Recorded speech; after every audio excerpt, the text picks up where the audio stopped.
আজ জানো তো অনেক দিনের একটা ইচ্ছা আমার পূরণ হলো, অনেক দিনের। ভ্যালেন্টাইন্স গিফটও বলা চলতে পারে। আজকে হচ্ছে সানডে, তো সানডে মানেই একটা স্পেশাল দিন। তো সকাল সকাল ঘুম থেকে উঠে পড়েছি। আজকে শুধু সানডে বলে যে স্পেশাল তা না, আমার অনেক দিনের একটা ইচ্ছা, অনেক দিনের বলতে গেলে পূরণ হবে। তো তার জন্য আমি খুব খুব এক্সাইটেড ছিলাম সকাল থেকে, যদিও বা আমি শিওর ছিলাম না যে আজকেই যেতে পারবো কি না। তাও মনের মধ্যে একটা এক্সাইটমেন্ট কাজ করছিল। তো আজকে যেহেতু সানডে, তো আমার বর তো আজকে বাড়িতে। সানডে আমাদের কারখানাটা বন্ধ রাখেও। সানডে বলা ভুল, মানে যে কোনো আর কি অকেশন বলো, সব কিছুতেই ও কারখানাটা বন্ধ রাখে।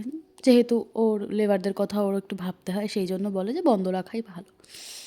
তো আজকের দিনটা তো এমনি সানডে ও বাড়ি থাকে বলে আমার খুব খুব ভালো কাটে। তো সারাদিন বেশ মজায় মজায় কেটে যায়। ও বাড়ি থাকলে কেন জানি না আমার খুব ভালো লাগে।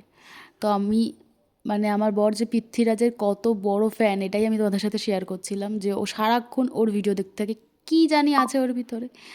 আর এই হচ্ছে পাপ্পি, আমাদের বাড়ির পাশেও থাকে, মানে আর কি একটা বাড়িতে। তো ওকে আমার খুব খুব খুব ভালো লাগে। সকাল সকাল মানে আমার না একটা হ্যাবিট, সেটা হচ্ছে আমি সর্ষের তেল মাখি স্নানের আগে। মানে কি বলবো, শীত বলে না, মানে সব টাইমেই মাখার চেষ্টা করি আর কি। তো সেটাই মাখিয়ে দিচ্ছিল বর। আর আজকে যেহেতু সানডে, আর সানডে মানেই তো মাটন হবেই। মটন হচ্ছিল, প্লাস হচ্ছে গিয়ে, যেহেতু আমার যা মানে আমার দিদি মানে মটন একদমই খায় না, একদম বলতে একদমই না, মানে ছোঁয়াছানি হয় না সেটাও আর কি খায় না, গন্ধ লাগে বলে।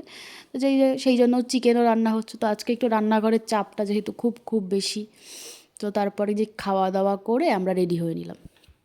ওই যে বললাম আমার স্বপ্নটা পূরণ হবে। আমি রেডি হওয়ার সময় যে এত এক্সাইটেড ছিলাম, সেটা তোমাদের কি বলে বোঝাবো। মানে কিছুতেই তোমরা বুঝবে না যে আমি কত এক্সাইটমেন্ট ছিলাম। তো এই যে আমরা তাড়াতাড়ি রেডি হয়ে বেরিয়ে পড়লাম। আমাদের না আর একটু আগে যাওয়ার কথা ছিল, কিন্তু ওই যে সব কিছু করতে করতে, আর আমি তো একটু লেটুসি, সব জায়গায় আমি লেটই থাকি যদিও বা। ঠিক আছে, তারপরে ও আর কি রেডি হয়ে নিল, তারপর বেরিয়ে পড়ল। ও রেডি হতে টাইম লাগে না, ও ফট করে রেডি হয়ে যায়। আর এই যে বুঝতেই পারছো কোথায় এসেছি, হাবড়ায়। তো জানি না কে কে এইখান থেকে কেনাকাটা করো, আমার জনপ্রিয় কালেকশন খুব ভালো লাগে, খুব। মানে আমি অনেক বড় বড় সোনার দোকানে গেছি, আমার এদের কালেকশন খুব ভালো, লাইট ওয়েটে, মানে সব থেকে বেস্ট কালেকশন বলা চলে।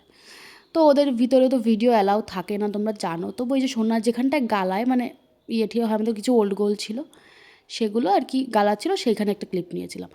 আর তোমাদের বাড়ি গিয়ে সমস্ত জিনিস দেখাচ্ছি কী কী কিনলাম। এই যে এটা হচ্ছে খুব ট্রেন্ডিং, তোমরা সবাই বুঝতে পারছো, এটা হচ্ছে চূড় শাখা বলে এটাকে। তো এইটা নেওয়ার ইচ্ছা আমার অনেক দিনের ছিল। তো আমার কিছু ওল্ড গোল্ড ছিল, সেগুলো দিয়ে এক্সচেঞ্জ করে এটা নিয়েছি। আর আমার বরের জন্য দুটো রিং নিয়েছি।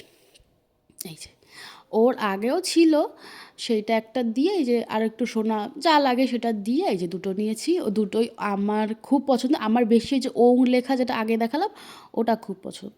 আর এই যে আজকের ব্লগটাই অবধি, টাটা।